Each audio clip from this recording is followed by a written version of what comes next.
पितरों का श्राद्ध करते हुए अनामिका उंगली में क्यों पहनते हैं कुशा की अंगूठी? अभी पितृपक्ष चल रहा है और पितरों का ये महापर्व 2 अक्टूबर तक चलेगा। पितृपक्ष में रोज पितरों के लिए धूपध्यान करना चाहिए। धूपध्यान करते समय कुछ खास बातों का ध्यान रखा जाए तो श्राद्ध कर्म जल्दी सफल हो सकते हैं।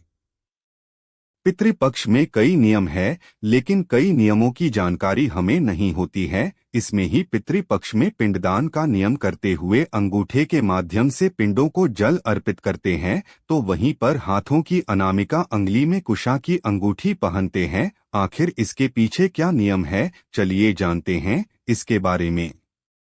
कुशा घास से जुड़ी धार्मिक मान्यताओं में माना गया है कि अनामिका उंगली में तीनों देवता ब्रह्मा, विष्णु और महेश का वास होता है। इसके हर भाग में भगवान निवास करते हैं।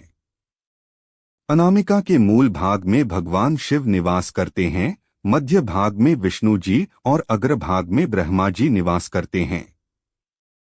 धर्म कर्म करते समय दाएं हाथ की अनामिका यानी रिंग फिंगर में कुशा घास की अंगूठी पहनने की और कुश के आसन पर बैठकर पूजा करने की परंपरा है।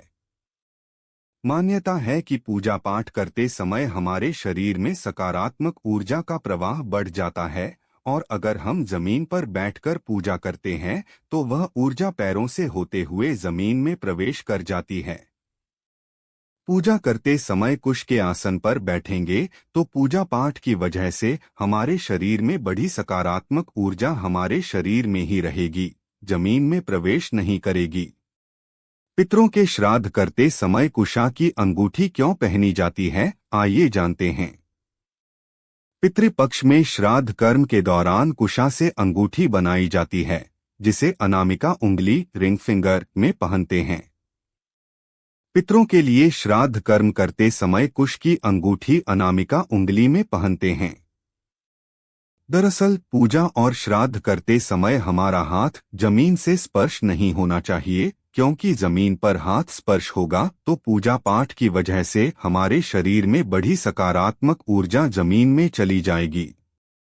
कुशा घास की अंगूठी हमारे हाथ और जमीन के बीच रहती है।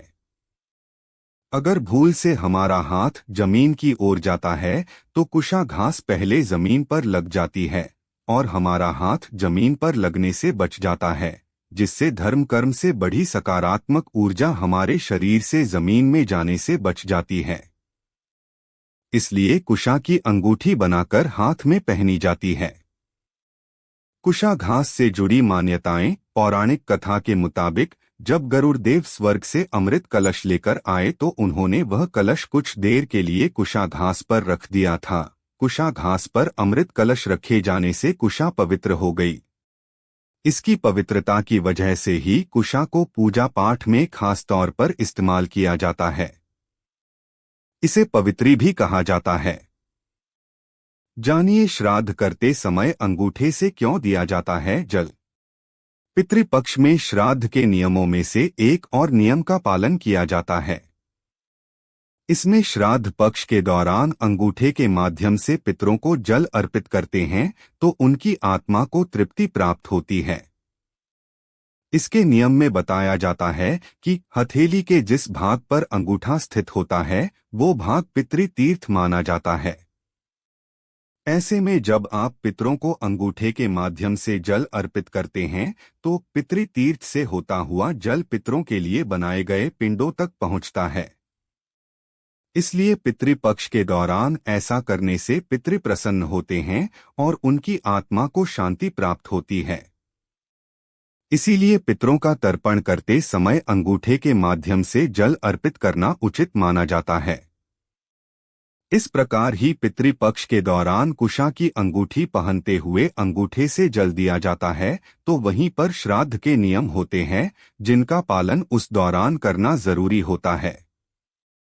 यह तमाम जानकारी जनरुचि में ध्यान रखकर दी जा रही है। ज्योतिष और धर्म के उपाय और सलाहों को अपनी आस्था और विश्वास पर आजमाएं। वीडियो का उद्देश्य मात्र आपको बेहतर सलाह देना है। इस संदर्भ में हम किसी भी प्रकार का कोई दावा नहीं करते हैं, दोस्तों, आज की हमारी वीडियो आपको कैसी लगी हमें कमेंट करके बताएं। वीडियो के अंत तक बने रहने के लिए धन्यवाद।